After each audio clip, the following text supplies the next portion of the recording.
I don't know why people do it manually. They must not know, because there's really no reason not to. And I think it makes ganking with Legionnaire, excuse me, so much easier, because it basically removes the skill. There's no skill involved. You just charge, you hold shift, and you hit Q. And you can use this with your ultimate as well. The queuing. If you know that your charge is going to be bringing the enemy into like kill range of your ultimate, then by all means you don't need to queue up the taunt. Then you can just use the charge and queue up your ultimate, and that will go off instantly as well.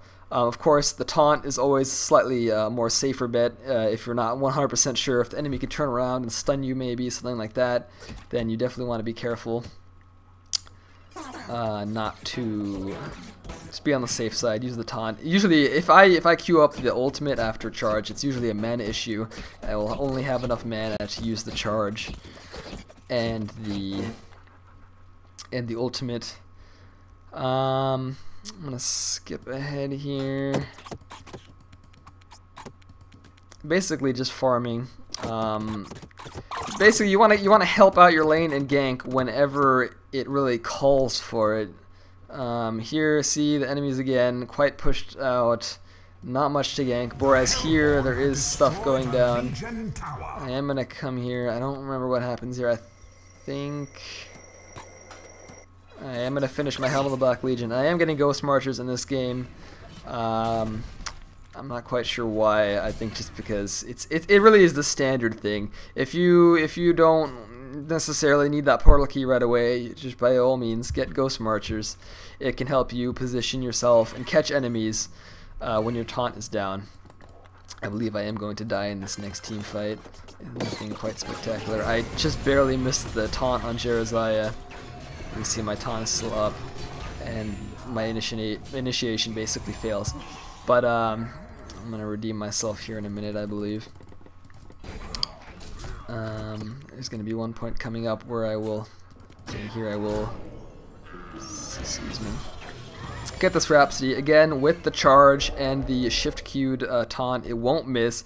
If you can catch the enemy with your 522 move speed that you'll have while charging, then you'll be able to taunt them in the radius. The radius is exceptionally small. I really recommend you do that. And you can see here again, even with the Tablet of Command, not enough to get away from the charge. It doesn't disjoint, which is nice. Keep charging him.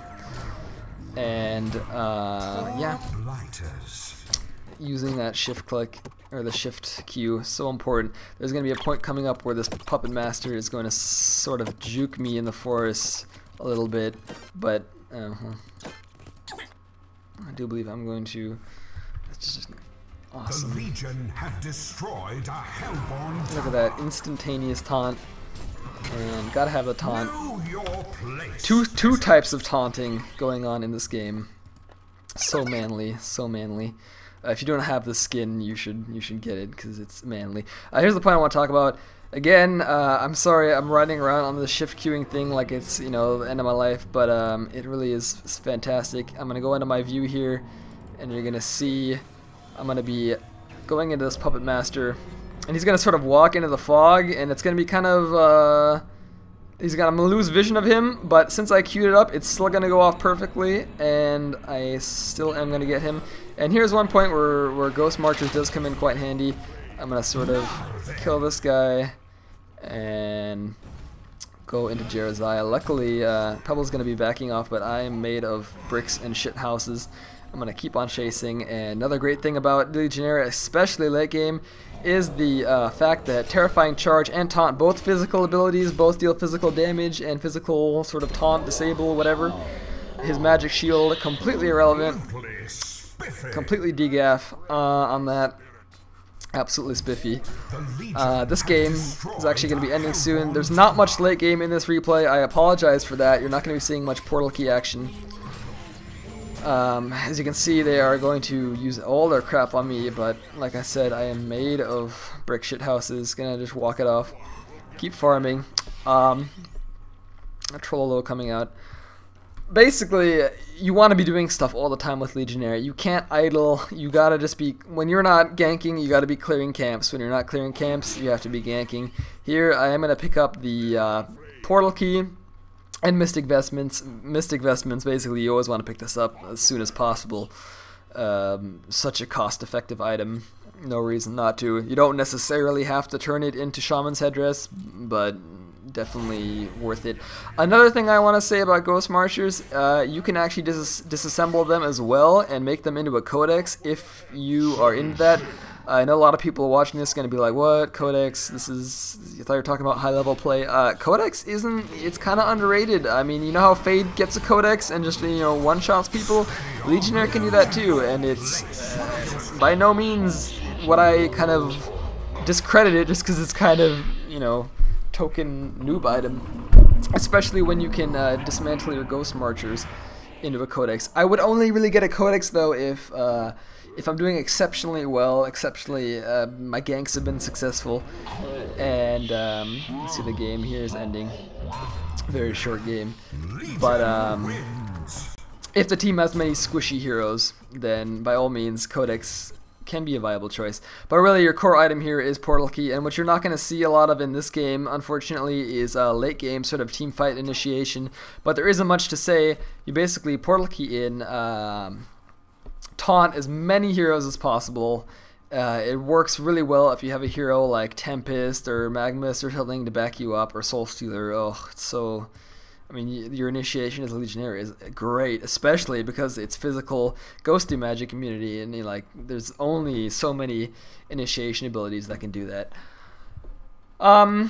Items besides these are really the very core items. I didn't talk about Blood Chalice, but you're gonna want to pick up a Blood Chalice, unless, I don't know, is there any reason you would ever get Bottle? I don't think so, unless you're running Legionnaire mid, which obviously this guide is not for.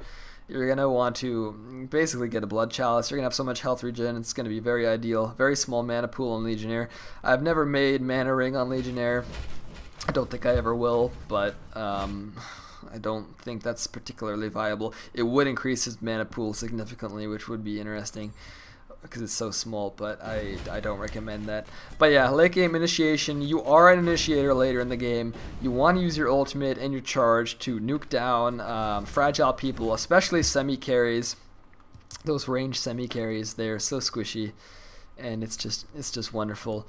Items after your sort of core items, Soul's Bulwark, make sure nobody else in your team is getting it, definitely a good choice. Barbed Armor, I don't get it often, but if the enemy has a lot of sort of like fragile DPS, it can really add to sort of the nuke damage that you do, like with Taunt and Terrifying Charge to get them in decapitate distance. Definitely, what the hell? Definitely a good choice. I mean, this is the Legionnaire guide from Diva, but these are all good items. These are all valuable items. The only other item I could think of would be Frostfield Plate, possibly. That's about the extent of it. Thanks for watching, guys. This has been my first sort of guide in a long time, so if something you liked, stuff you didn't like, by all means comment on the video. Subscribe, I guess. I'm going to be hopefully doing more videos from now on. And yeah, thanks for watching.